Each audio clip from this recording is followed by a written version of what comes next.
siguiente aclaración de entrada, ¿no?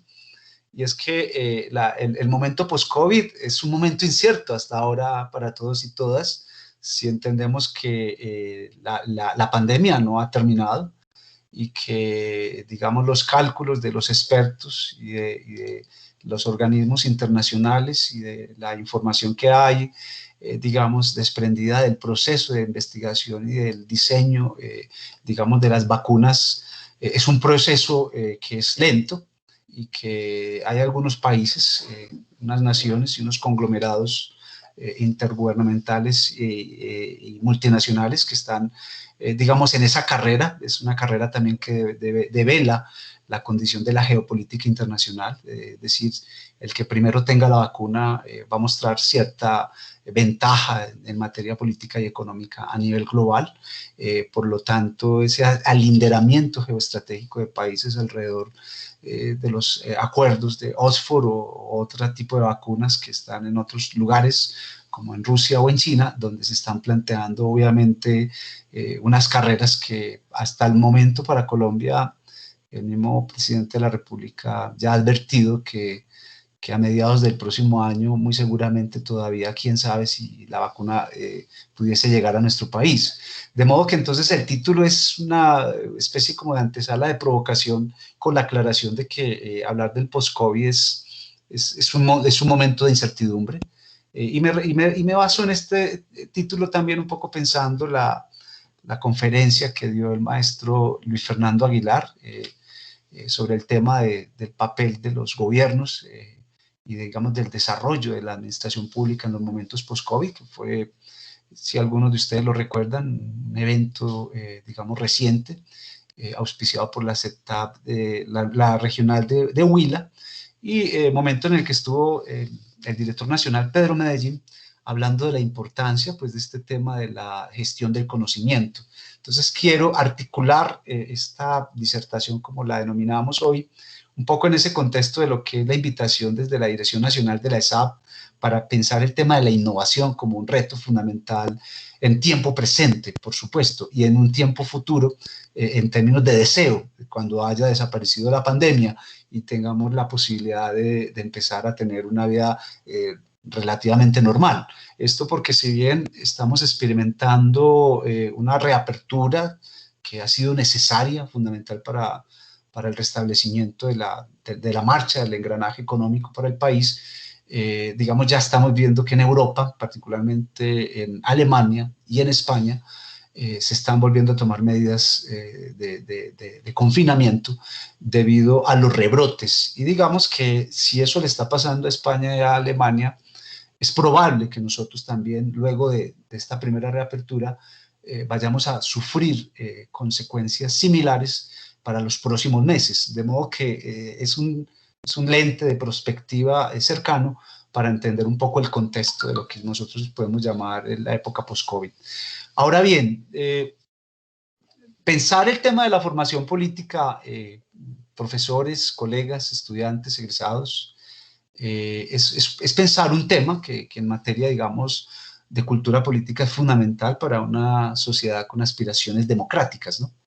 En ese escenario, me parece que es importante entonces entender que este tema lo traigo también luego de las conversaciones que he venido teniendo con los estudiantes de la CETAP, donde estoy dando mi curso de teorías del Estado y el poder, en las conversaciones que surgen desde los territorios alrededor de la incertidumbre y alrededor de las necesidades inmediatas que hay en distintas materias de orden gubernamental, pero de orden también sociopolítica, desprendida desde la sociedad civil y desde las instituciones de educación en general. En ese orden de ideas, entonces, aclaro pues que voy a hacer una disertación no muy extensa, con el objetivo de valorar este espacio al que llego por primera vez, luego pues de que aclaro de que yo recién me reincorporo a la ESAP y me parece que estos espacios son vitales para construir eso que denominamos comunidad académica. Yo siento que la posibilidad de interactuar con estudiantes y profesores y egresados nos da pistas para entender los aspectos que debemos, digamos, valorar, pero también en cuáles debemos mejorar. Tengo entendido que la ESAP está en un momento importante para desplegar todo su esfuerzo institucional de valorar, digamos, su presencia en los territorios como lo ha hecho durante todas las décadas en las que ha hecho presencia en las regiones. Y siento que pues, con el lente de alguien que llega de afuera durante unos tiempos, pero que conoce la ESAP por dentro, yo siento un buen ambiente para poder, digamos, seguirle aportando a la gente, los territorios, a los funcionarios públicos, a la ciudadanía en general, a los gobiernos locales en los territorios, desde este lugar que es la academia, una academia comprometida con el desarrollo social y político del país. Entonces, pensar esto que hemos denominado los retos y perspectivas de la formación política requiere, en principio, entender que en los procesos académicos, sociales y políticos, la formación política ha sido uno de los bastiones de reflexión y de acción de actores involucrados con procesos de enseñanza y de aprendizaje de los valores asociados a la ciudadanía, a la cultura política y, por supuesto, a muchos de los otros escenarios que vinculan la configuración de liderazgos de distinta vertiente. Asimismo, algunas instituciones educativas, movimientos políticos, sociales, partidos políticos y algunas experiencias gubernamentales han implementado a lo largo del tiempo iniciativas y experiencias de educación política con propósitos diversos, pero siempre involucrando el concepto de formación como ese ejercicio de asignación, dotación y socialización de información sobre lo que concierne a lo político como concepción y a la política como acción. En ámbitos formales, digamos, las tareas para la construcción de ambientes más democráticos o ligados a los principios deontónicos para la formación integral. Algunas políticas y programas educativos han impartido cátedras que vinculan nociones como formación ciudadana, pedagogía constitucional, pedagogía democrática, etcétera, ¿no? Entre otras denominaciones que en principio se acercan a lo que entenderemos en este breve espacio que tenemos hoy por formación política, pero que en la gran mayoría de las experiencias estas abordan solo parcialmente algunos de los aspectos anteriormente mencionados. Como todos y todas sabemos, el artículo 41 de la Constitución colombiana dice: en todas las instituciones de educación, oficial o privadas, serán obligatorios el estudio de la Constitución y la instrucción cívica. Asimismo, se fomentarán las prácticas democráticas para el aprendizaje de los principios y valores de la participación. El Estado divulgará la Constitución. Eso es uno de los elementos más importantes que, digamos, respalda la acción de las instituciones de educación en todos los niveles para promover espacios, programas y procesos expresados en cátedras o programas que tienen, digamos, una programación mensual o anual con la que las instituciones responden o cumplen, digamos, este mandato, ¿no? Hay experiencias de distinta naturaleza. Importante mencionar, pues, este artículo en el contexto de esta coyuntura. Nosotros el próximo año, digamos, estaremos en los eventos de conmemoración de la Constitución, de los 30 años de la Constitución del 91, y digamos que una de las cosas más importantes en este ejercicio de reflexión sobre la formación política también entrará como materia prima, digamos, de reflexión, es el tema de las evaluaciones, las valoraciones de lo que hemos logrado o de lo que no hemos logrado en estas 3 primeras décadas de, digamos, de desarrollo constitucional y político importante para el país, luego de, digamos, de lo que fue ese cambio de la Constitución del 86, de 1886, una constitución del siglo XIX que nos rigió durante casi todo el siglo XX. Entonces es importante este contexto mencionarlo para validar la importancia de algunos de los temas que deberán entrar como agenda, digamos, de las experiencias de formación política. Aclaro pues también que mis reflexiones, mis trabajos o mis, digamos, lecturas están un poco amparadas en el escenario disciplinar de la ciencia política, que es donde yo me he los últimos años, pese a que mi formación original es de sociólogo, pero digamos que llevo bastante tiempo en la carrera de ciencia política en la Universidad de Antioquia, donde trabajo, y digamos que mis reflexiones teóricas tienen un asiento disciplinar. Por lo tanto, lo que afirmo en este sentido de que desde la ciencia política asumimos la formación política en la línea de la preparación, acompañamiento y construcción colectiva de sujetos políticos habilitados para la defensa y promoción de principios y valores democráticos que vinculen el respeto a las diferencias, la solidaridad, la paz, la exigibilidad de nuevos derechos y la consolidación de un corpus social, político y plural en diálogo permanente con otros saberes y disciplinas que enriquezcan la teoría y la praxis de lo que requiere la condición humana. Se ha sostenido desde distintos ámbitos que un elemento fundamental desde la educación ciudadana es poder movilizar unos sentimientos de afiliación y de pertenencia a una comunidad política, con el fin de construir colectivamente proyectos de país, de región, de localidad. Este es uno de los escenarios importantes a la hora de pensar este tema, por ejemplo, en las territoriales de la ESAP o en los ETAPs donde nosotros estamos permanentemente involucrándonos con el diálogo, con el sentir, con las necesidades de las gentes, de los funcionarios, de nuestros estudiantes en los territorios, pero sobre todo de las comunidades en general, de lugares que requieren ese afianzamiento, esa configuración de sentido de pertenencia a las comunidades políticas en el ámbito, digamos, local o regional.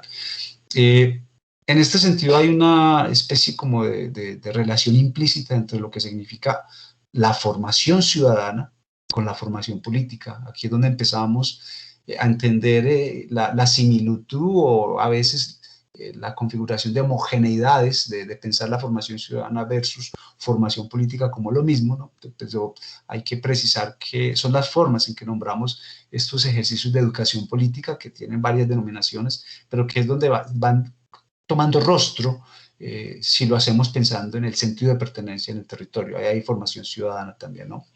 Dimensión que no se agota en la concepción normativa de hablar de los derechos, por ejemplo, de las personas pertenecientes a un territorio definido. No obstante, en debates más abiertos en los últimos años, a la hora de pensar, de hablar de la formación política, también se han incorporado nociones que vinculan la formación y la educación de la ciudadanía con formación política, no solo en lo que respecta a los derechos expresados en las constituciones, sino también en las nuevas exigibilidades, experiencias y movilizaciones que demandan otros reconocimientos de las personas por sus condiciones étnicas, por sus condiciones religiosas, por sus condiciones de género, por su condición de víctimas, como sucede en Colombia, o de pertenencia o de preferencia sexual, como en otros casos. Aquí estamos hablando precisamente de todo lo que yo diría en los últimos 30 años también, ya casi 40 en el mundo en general, apareció en el contexto de las denominadas las nuevas emergencias de la ciudadanía. Y es ese boom, digamos, de las luchas por el reconocimiento, donde dos experiencias muy importantes a nivel global, en España, las luchas de las comunidades autónomas, los vascos y los catalanes principalmente, y en Canadá un poco la lucha de las minorías francófonas en una sociedad angloparlante que por el hecho de que alguien hablara francés lo excluían, digamos, de posibilidades de ascenso, de participar en aspiraciones a cargos de elección o de ser funcionario público, como ha sucedido en Canadá en ese contexto de fines de los años 80 y principios de los años 90.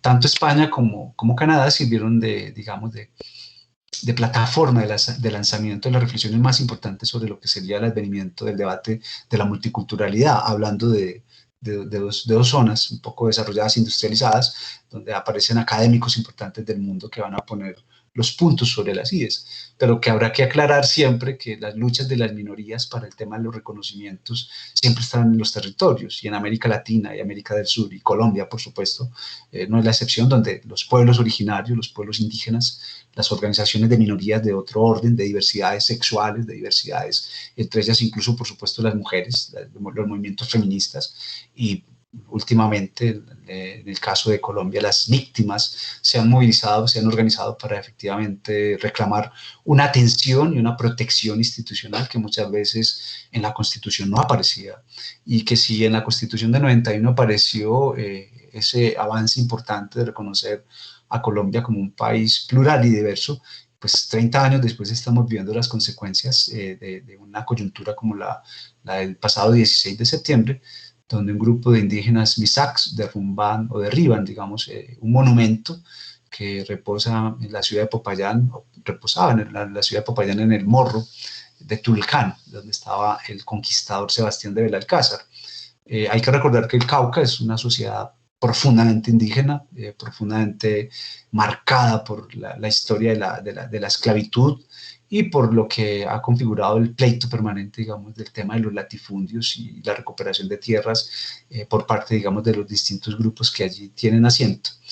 Popayán, digamos, que fue una de las ciudades más importantes de Colombia, más importante que Bogotá durante el siglo XIX, en épocas, digamos, en las que fue una de las capitales del virreinato de España en Colombia. Bueno, y que esto de alguna manera devela el lugar de las luchas por el reconocimiento diferencial en este momento, 30 años, cuando la Constitución dice que las minorías étnicas también son parte del territorio nacional en términos de pueblos, en términos de culturas y en términos de la necesidad de respeto. Ahí hay un debate, traigo ese debate como un ejemplo para entender las valoraciones que como ciudadanos y ciudadanas debemos hacer, de estar informados, de estar formados alrededor de lo que por un lado ha consistido el desarrollo constitucional y por el otro la lentitud para que en la práctica la cultura política de una sociedad asimile esos mandatos, esos mensajes para el respeto de las diferencias.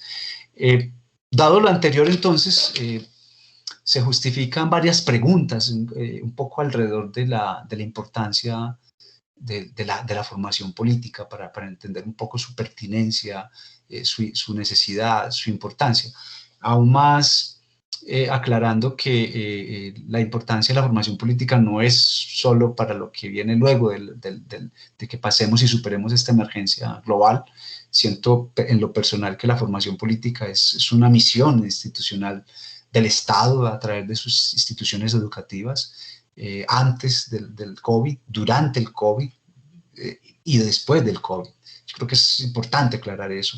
Es decir, es necesario que la sociedad colombiana tenga de parte de sus instituciones educativas, en primer lugar, una tarea de acompañamiento en materia, digamos, de actualización jurídica sobre los campos específicos sobre el cual determinados grupos poblacionales indígenas, afrodescendientes, ambientalistas, es decir, estén actualizados sobre lo que ha significado el desarrollo normativo del país alrededor de lo que significa esa relación que a veces se convierte en tensión, que es la relación entre deberes y derechos. Es fundamental ese campo.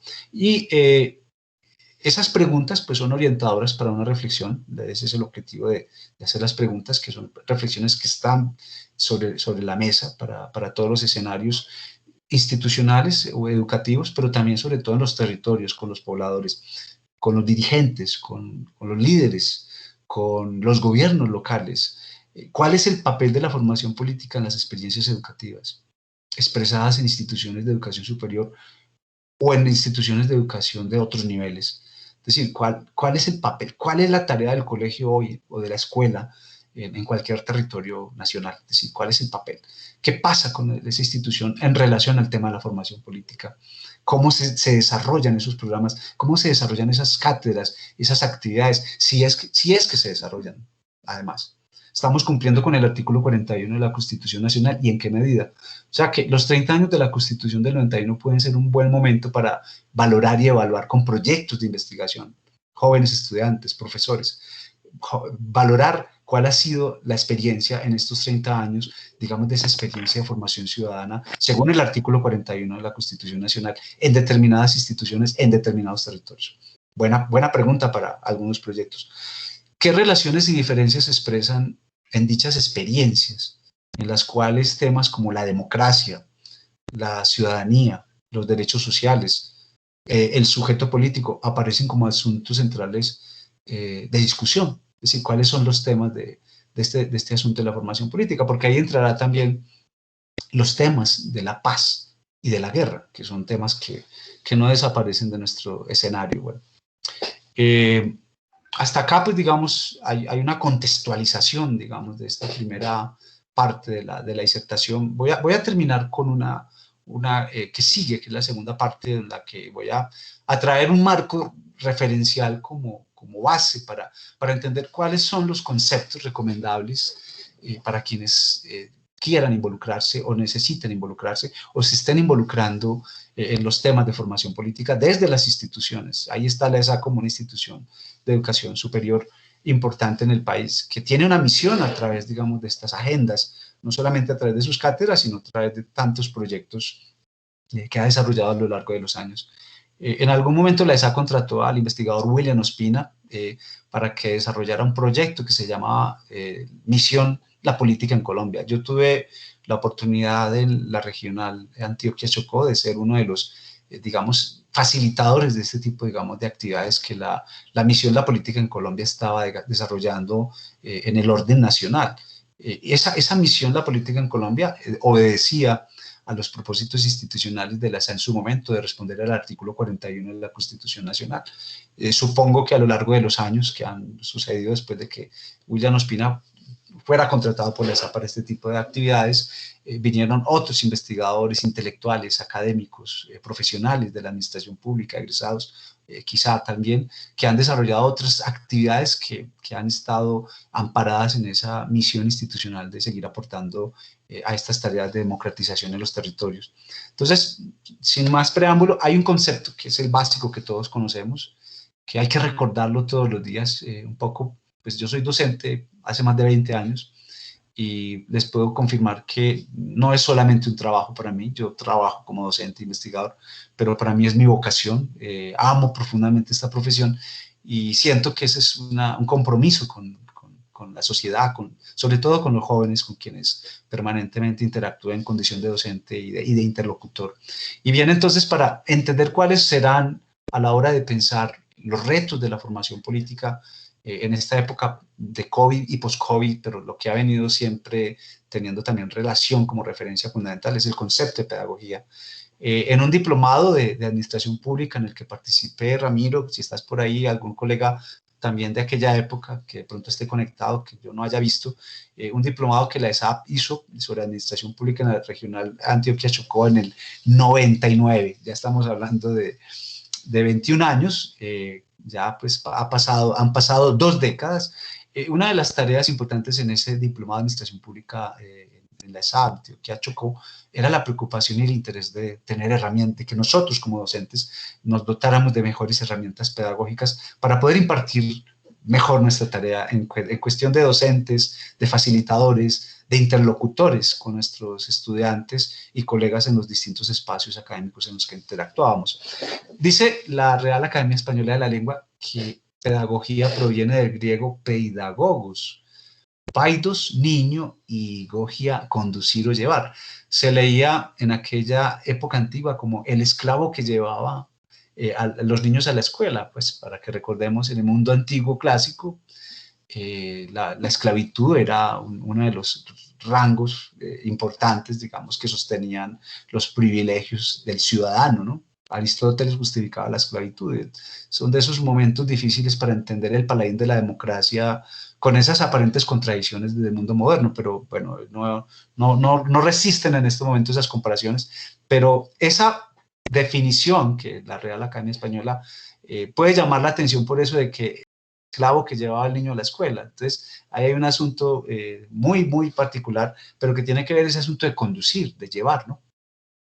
Igualmente, por pedagogía se entiende el conjunto de saberes que están orientados hacia la educación, entendida como un fenómeno que pertenece intrínsecamente a la especie humana y que se desarrolla de manera social. En un debate más amplio se dice que hay que distinguir entre pedagogía como ciencia, que estudia la educación, y la didáctica como disciplina o el grupo de técnicas que favorecen el aprendizaje. Entramos entonces en momentos de profundidad, de disertación, digamos, de desmenuzar un poco ese escenario de la intencionalidad de quien quiere transmitir información y conocimiento y de las condiciones requeridas para que alguien las obtenga de mejor manera o en una óptima condición. Siguiendo de Subiría, Samper, existen, pese a las múltiples variables y enfoques, 2 grandes modelos pedagógicos, es importante recordarlo. Esto ya sabemos que lo hemos trabajado quienes nos hemos involucrado con las preocupaciones de las didácticas y las pedagogías de la enseñanza, que una es heteroestructurante y otro es autoestructurante, ¿no? Pues El primero centrado en la escuela y en el rol del maestro, ¿sí? Es un poco el modelo conductista tradicional que hemos conocido.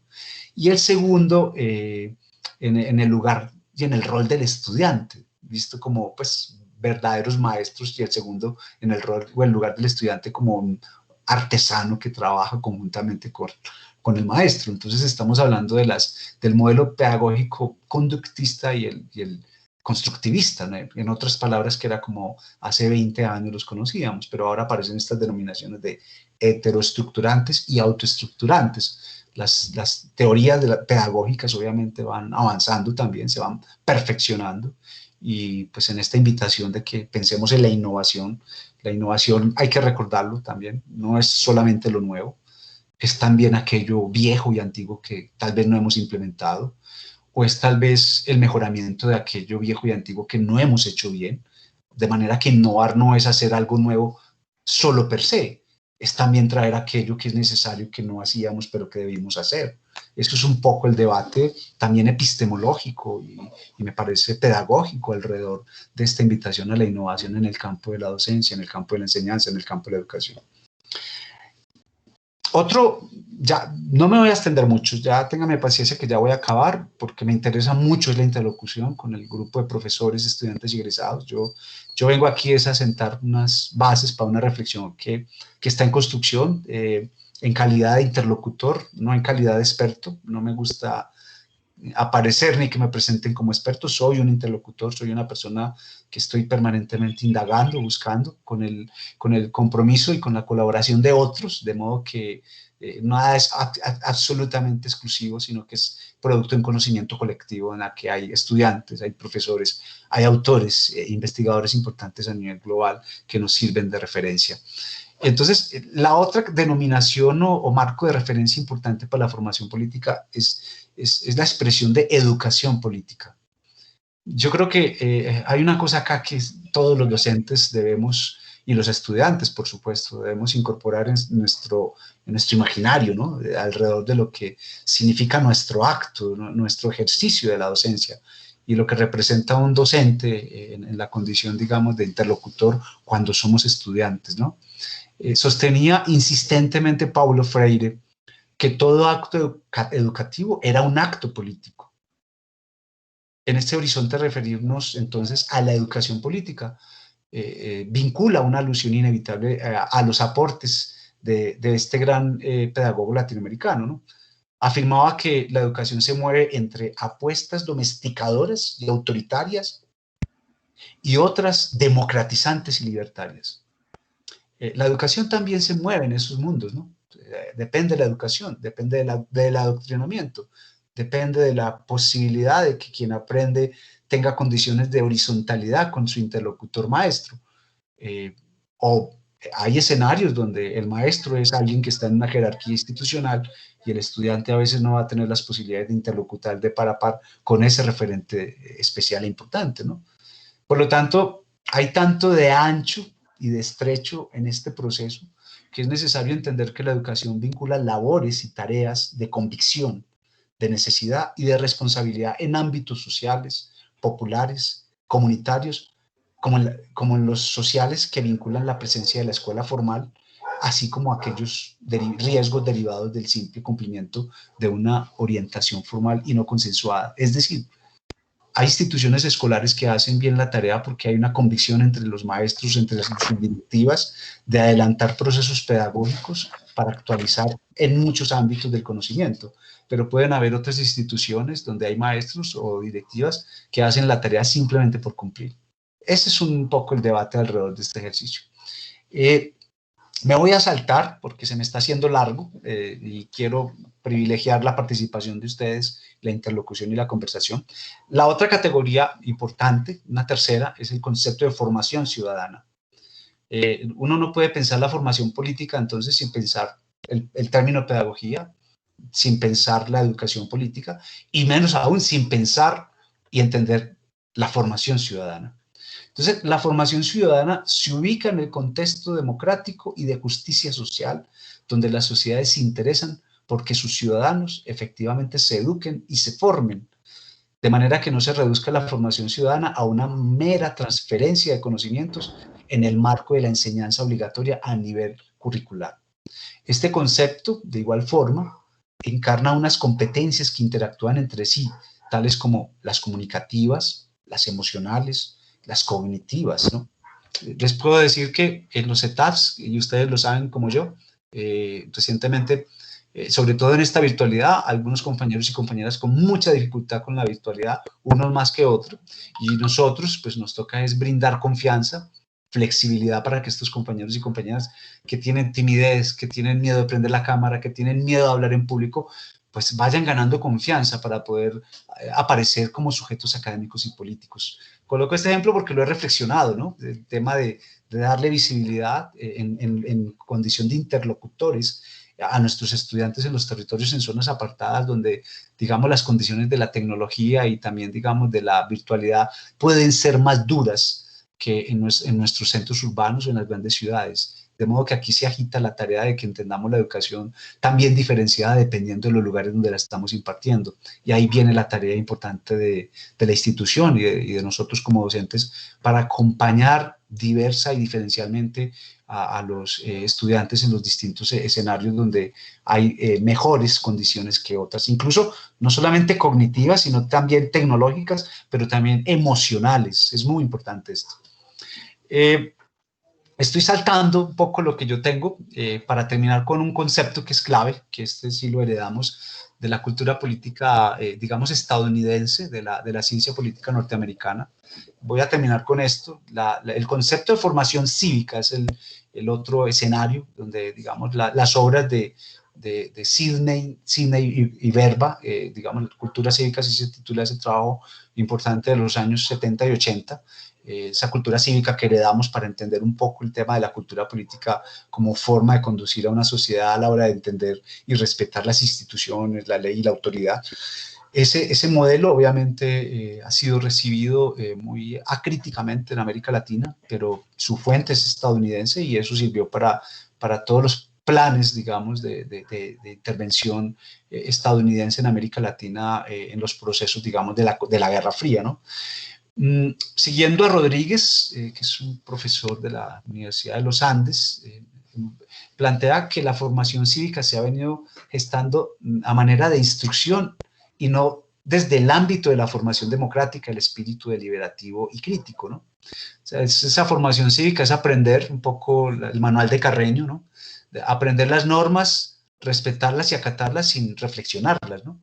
Y las normas hay que saberlas leer también críticamente para entender a veces cuándo fallan, cuándo no son lo suficientemente bien implementadas o bien diseñadas para alcanzar un propósito integral con respecto a una población específica. De manera que se promueve el adoctrinamiento más que una formación orientada al análisis de las realidades. Este es un asunto importante, es una crítica que le hacen algunos profesores a esa concepción de la formación cívica. Por eso, en los 80, hasta entrados los 70 y los 80, era muy importante hablar de la instrucción cívica, ¿no? De los 90 para acá, esa concepción, al menos en una perspectiva crítica, ha sido reemplazada y ha sido recomendada, digamos, reevaluarla para pensar más bien la formación política ciudadana, porque la cívica era muy pasiva, es decir, formar ciudadanos pasivos. Y luego de la Constitución del 91 hemos venido a hablar poco de la ciudadanía activa en el contexto de la democracia participativa.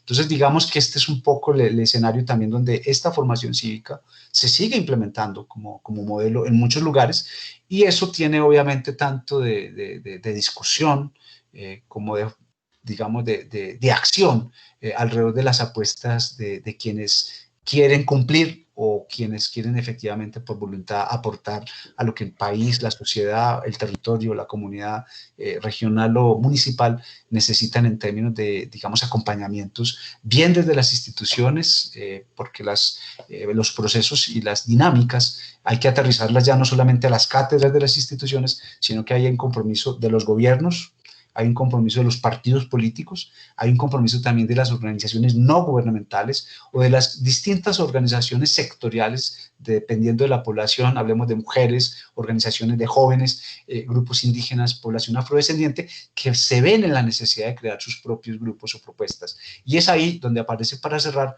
la idea de que en Colombia, hoy en día, necesitamos repensar la importancia, y yo creo que desde la ESAS es una buena oportunidad de potenciar el escenario y la necesidad de las escuelas de formación política para enfrentar los retos y necesidades que tenemos en muchos ámbitos institucionales, sociales y políticos en Colombia, que tiene aspiraciones de corregir, mejorar la democracia que tenemos.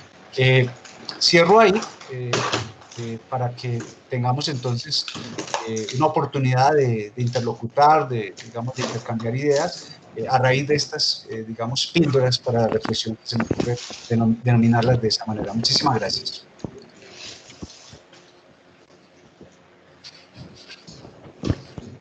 Profe Luis Alfredo, muchas gracias a usted por compartirnos esta maravillosa disertación. Buenas tardes, a la orden. Tenemos entonces el espacio, Señor. Entonces de las preguntas. Muy bien, ¿y usted cómo va? Vamos entonces a escuchar al profesor. Ay, qué pena. Ya tiene la manito levantada. Profe,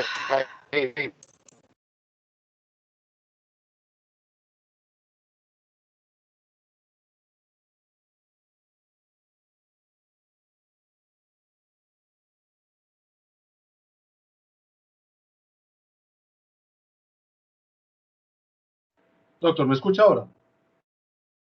¿Me escucha? Sí se escucha en este momento, profe. Gracias, profe Luis Alfredo. Un gusto escucharlo, saludarlo, saber de sus apuestas académicas con los estudiantes, que creo que no solamente es el futuro, sino que es el sostén de todo lo que hacemos. En un escenario, si se quiere, griego, de discípulo, maestro, de acompañante. Pero quiero partir mis preguntas en 3 momentos que le reconocí en su disertación o su comentario. Uno, usted comenzó hablando del doctor Luis Fernando Aguilar y de esa apuesta a la innovación, al cambio y a la transformación. Y apelo a su experiencia, doctor Luis Alfredo, porque el conocimiento sin experiencia no va, es imposible. En esa medida le hago una primera pregunta en aras del tiempo y el respeto hacia usted, pero no a su conocimiento porque lo quiero conocer, quiero saber. Doctor, ¿qué percepción tiene usted de ese rezago o en qué lugar estamos en la administración pública frente a esas transformaciones que parece ser que son para otros, pero no para la administración pública? En este momento uno podría decir que su objeto de estudio, que es el Estado, o su componente de trabajo, que es el Estado, su objeto, está mucho más avanzado que la administración pública. No quiero ser conductista por respeto a su conocimiento, pero me inquieta que sea etéreo para los jóvenes y para nosotros mismos en la academia. Temas científicos, temas metodológicos, temas de innovación, temas de incluso de ingeniería, doctor Luis Alfredo. ¿Qué está pasando? Porque pareciera ser que nos hizo carrera el objeto de estudio. Es decir, el Estado hoy está mucho más avanzado que la administración pública. Pero no, como le digo con todo respeto, no lo quiero conducir, sino escucharlo, porque usted comenzó con eso. Si permite, termino las otras dos, o como usted considere, doctor. Listo. Dale, profe. Sí. En esa medida, le agradezco mucho y lo que usted decía, el doctor Pedro, su trabajo también, doctor Luis Alfredo, de escucharle ese interés porque la gente avance en la administración pública. Cuando usted apela a los años, no está apelando a la cronología, sino a esas ganas de que las cosas siempre sean mejor, de que las instituciones también avancen.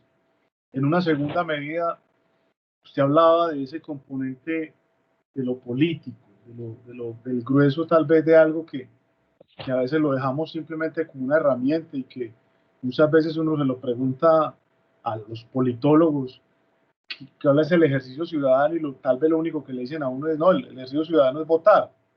Y se lo pregunto, o se lo va la pregunta acá, doctor Luis Alfredo, porque ahora no solamente hay un COMPES, sino que hay una política de apropiación social del conocimiento. ¿Qué nos ha faltado? Amén de títulos, la expensa de títulos, ¿qué nos ha faltado o cómo hacerlo para incorporar a esos actores que no son académicos a trabajar con nosotros, más allá de una consultoría, de un trabajo de campo, a reconocer que ellos también generan conocimiento administrativo y que generan conocimiento político. ¿Qué nos ha faltado? Porque nosotros, doctor Luis Alfredo, siempre estamos en esa tabula rasa que si no es mi par no hablo con él, y que si no es mi par no le doy la misma categoría o valía a sus concepciones. Pero hoy en día resulta que eso no lo están reclamando, reconocer al otro diferente para poder engranar el nuevo conocimiento. Y la última, doctor Luis Alfredo, porque y le agradezco mucho su forma de expresar, muy dialógica, muy platónica, me gusta, muy dialógica. Doctor, ¿qué futuro le ve usted a estos cambios en la formación de las áreas públicas y políticas? Con esto termino. Muchas gracias y felicitaciones.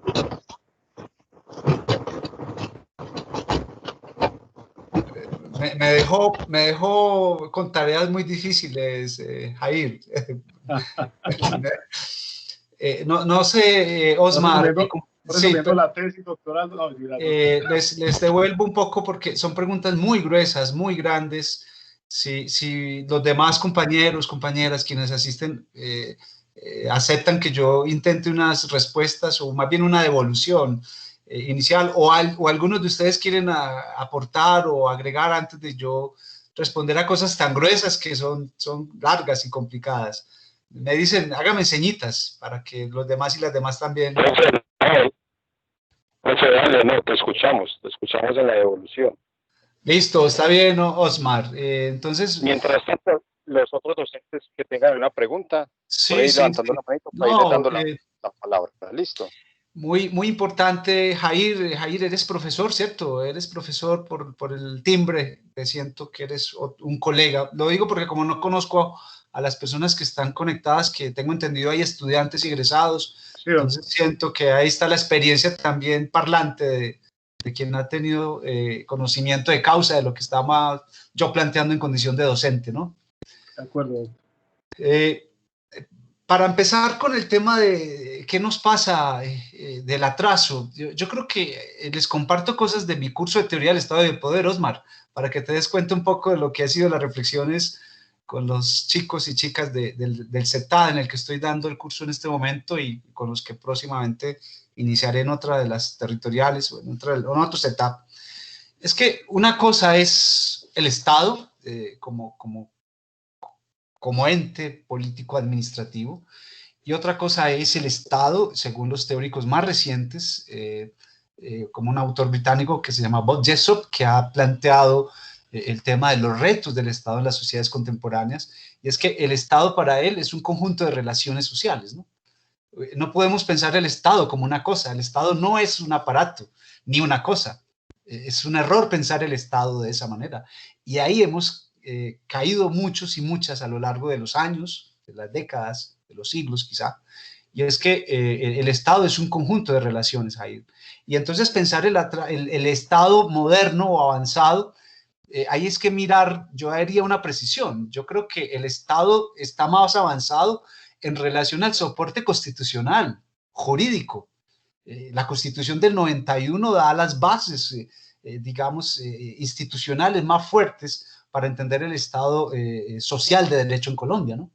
Y eso es un ejemplo, digamos, de cómo, digamos, el Estado colombiano, con la reforma política de los años 90, se puso al orden del día con relación a lo que estaba pasando en el mundo, sobre todo en América Latina en los años 70, por las sucesivas reformas constitucionales que respondieron a la crisis de los partidos políticos que era muy generalizada en la región, pues precisamente expresada por las dificultades que vinculan el tema de los regímenes dictatoriales y lo que significó la transición democrática, sobre todo de las dictaduras del Cono Sur.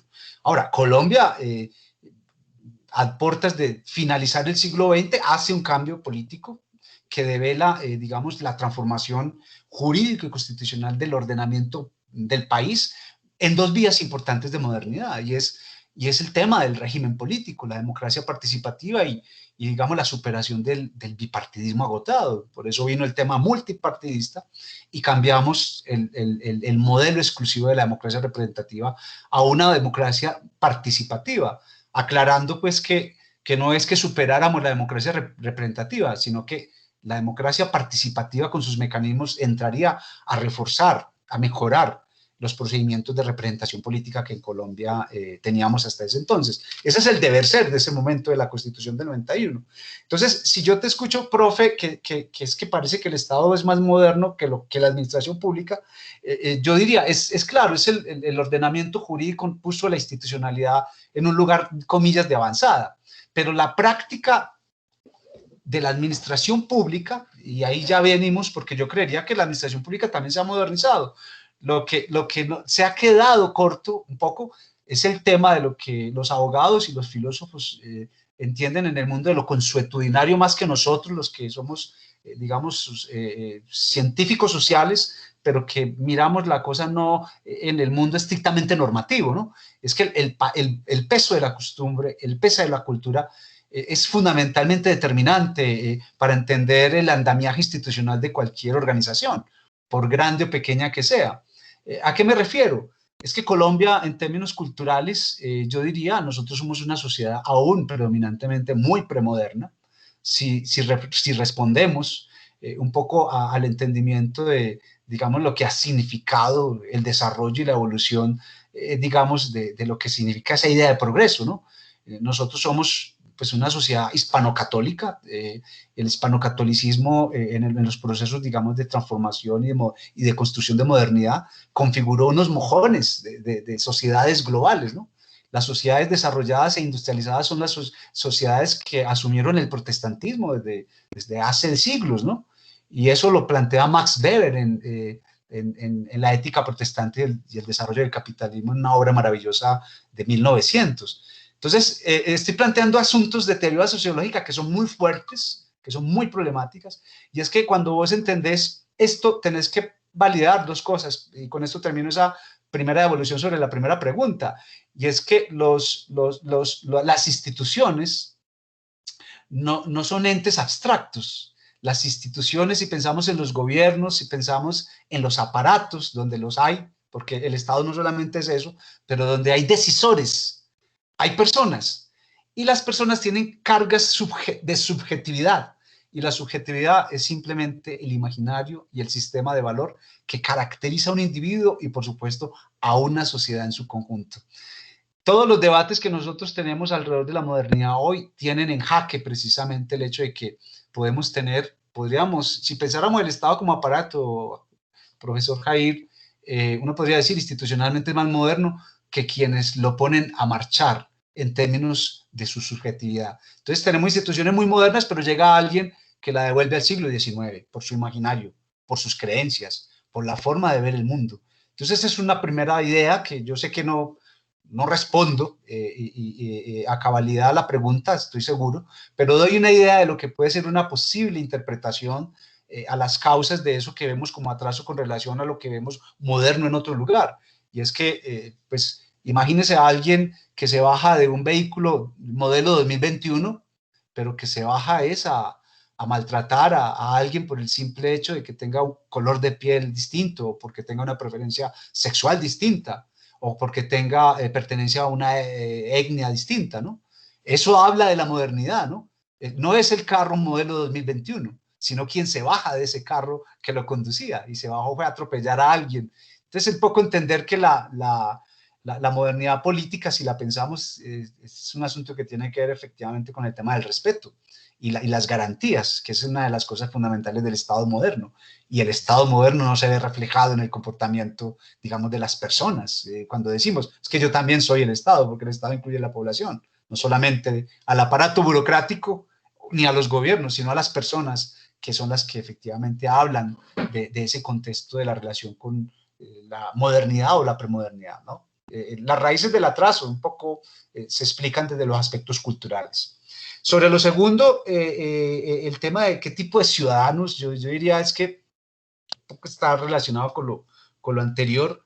La ciudadanía en Colombia y en cualquier sociedad que se precie de ser una sociedad con aspiraciones democráticas, lamentablemente tenemos que reconocer que hemos creído que los derechos ciudadanos son solo los derechos políticos, ¿no? soy ciudadano, es decir, un partido político o un político tradicional dice, un ciudadano es un voto, ¿no? Esa es un poco la relación o la equivalencia, ¿no? Un ciudadano es un sujeto de derechos, ¿no? Decía Hannah Arendt, la filósofa alemana, que la ciudadanía es el derecho a tener derechos, ¿no? Pero para quienes son abogados y abogadas sabemos, y todo este asunto de las ciencias sociales en general, la ciudadanía no se agota en la dimensión normativa, ¿no? La ciudadanía también tiene que ver con el tema de las identidades. Si soy gay, si soy afrodescendiente, si soy indígena, si soy, digamos, un protector del medio ambiente, allí tengo una identidad, ¿no? Y hay una necesidad y hay una legislación que habla de esos escenarios y que posiblemente me proteja, ¿no? Pero las dinámicas del conflicto armado, la guerra en Colombia, que no ha terminado. Quisimos poner el chi del posconflicto, pero eso se cayó por su propio peso desde el principio, ¿no?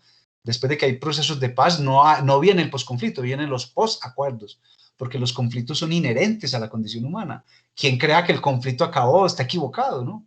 Un conflicto no se resuelve, un conflicto se tramita, porque luego de que haya una mediación, se aplacan los ánimos para que no se maten entre sí, pero alguien gana y alguien pierde, ¿no?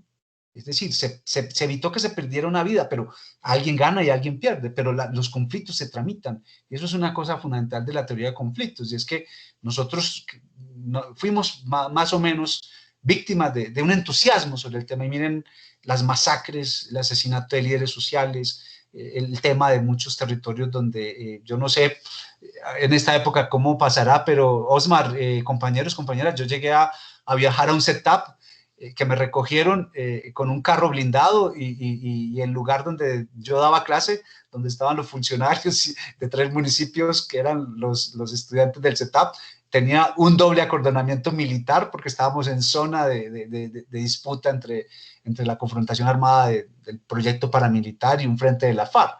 Esa es la historia con la ESAP también. Entonces, entender eso, que en este momento no sé si haya una zona con esas características donde uno pueda viajar híbrido. No hay seguridad, pero la brindamos institucionalmente para que haya clases en la ESAP. Entonces, dentro de las anécdotas que uno puede contar sobre este asunto es muy importante, porque no es un asunto de la teoría solamente, es lo que hemos vivido en nuestro ejercicio como académicos, como docentes. Entonces, la ciudadanía tiene que ver con los derechos también, pero sobre todo con los deberes.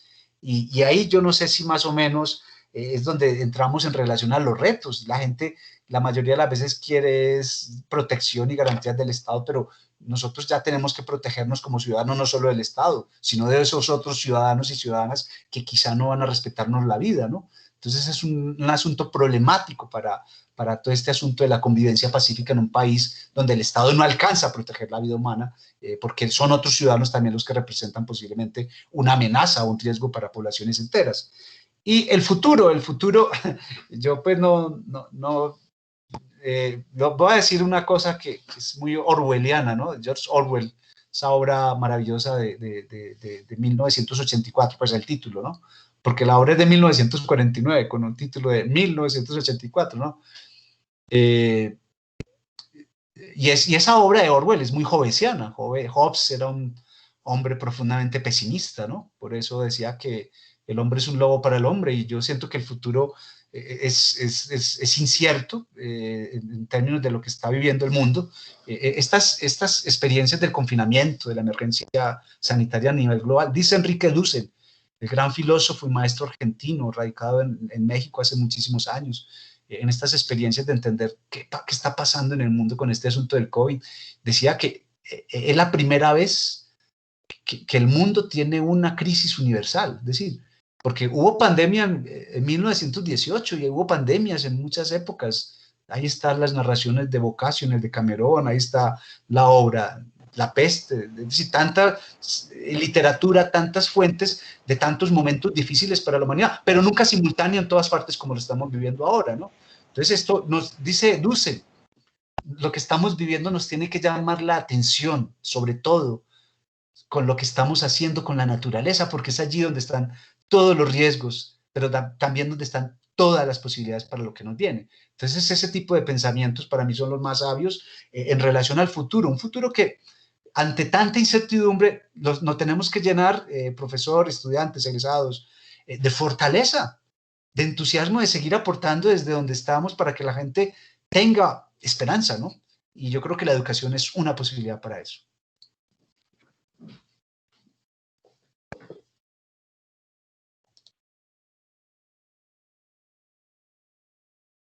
Doctor, muchas gracias. Antes de darle la palabra a Fernando, o que es la de Osmar, no, muy interesante, como le digo, quedo inquieto porque siempre está en construcción, siempre estamos en construcción, pero muy claro, muy claras sus ideas de hacia dónde vamos, qué es lo que tenemos y qué fue lo que perdimos. Me queda una inquietud que algún momento se la comentaré si le envío un correo o algo, y es cuándo vamos a poner a tono con el Estado, porque creemos que no avanza, creemos que no, y somos de pronto nosotros los que tenemos el espejo retrovisor y el Estado no, el Estado está mirando para adelante. Esa es la inquietud que me deja con tus respuestas o tu evolución, doctor. Muchas gracias.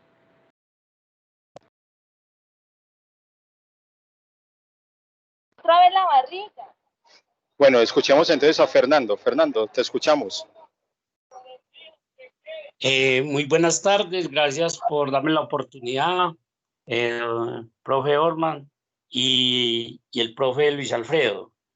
Realmente yo como estudiante de CETAP y con la experiencia pues que he tenido también en lo público y todas esas cosas, sobre todo pues que yo fui concejal durante 4 periodos, he analizado una problemática que yo creo que es común en casi todos los municipios, sobre todo de quinta y sexta categoría, ¿cierto?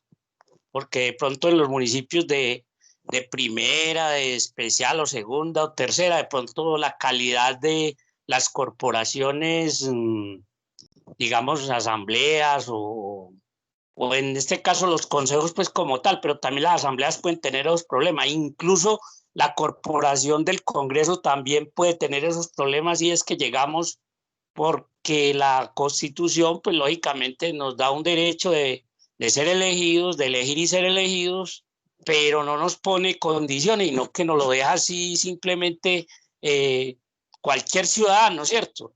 Por ahí yo estoy de acuerdo hasta ese punto, pero también miremos que nos corresponde hacer a estas entidades control político a la acción del Estado. ¿Y qué pasa? Muchas veces llegamos, sobre todo en los municipios de esta categoría, por ejemplo, a un consejo y ni tan siquiera tenemos claro qué es un consejo. O sea, llegamos a que creemos que eso es como y es hacer control político ¿a qué? A una ejecución de una administración pública que tiene sus funciones, que tiene sus reglas, sus normas y sus cosas, y llegamos allá es a legislar con el corazón y no con la razón. ¿Pero por qué con el corazón? Porque no sabemos de la razón. Llegamos muchas veces sin saber leer y escribir, muchas veces hasta como estudiantes tampoco sabemos bien en forma leer y escribir, que es una cuestión básica de alfabetismo, ¿cierto?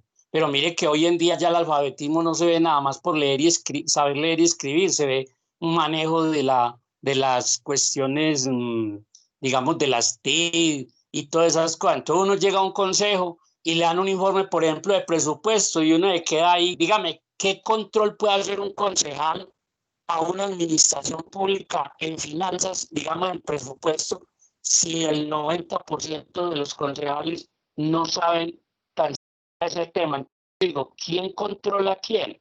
Yo digo que uno de los problemas de cultura política que tenemos en Colombia es, primero, que la ciudadanía en general no tenemos el conocimiento de lo político y no tenemos el conocimiento no amplio, pero por lo menos siquiera lo básico, porque lo amplio ya sería una carrera, una profesión, pero si hablemos de cuestiones básicas, como decía el profesor Luis Alfredo, incluyendo también las normas de civilidad, de urbanismo, que eran muy familiares, eran muy de la casa, que se las insinuaban a uno y una vez desde la casa.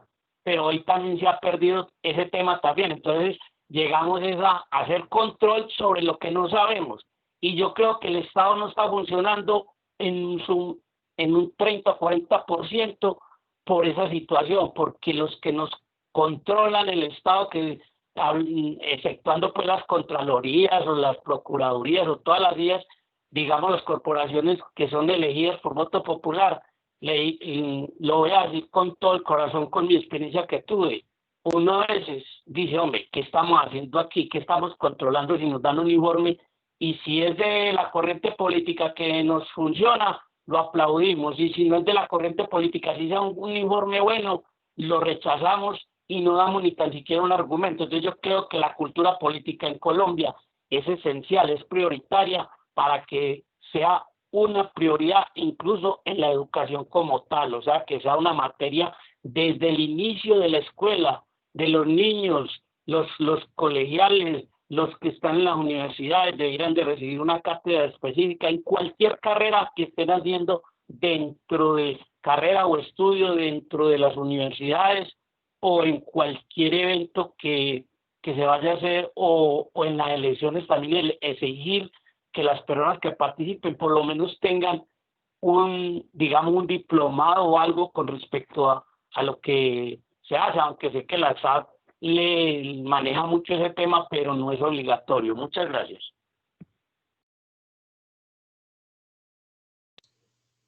Fernando, completamente de acuerdo contigo. O sea, se necesita mucho trabajo en los territorios, en las zonas periféricas, apartadas, en donde está la gente, digamos. Había una tesis de la profesora María Teresa Uribe, gran socióloga colombiana, fallecida hace relativamente poco, que fue nuestra gran maestra, y ella decía que a la hora de entender el tema de los poderes regionales en Colombia, que uno no puede entender el Estado colombiano si no mira por dentro lo que es el pequeño municipio.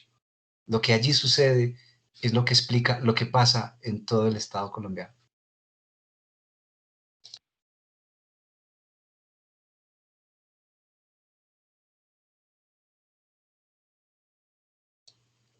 No sé quién. ¿Algún otro docente tiene alguna pregunta? ¿Estudiante o egresado?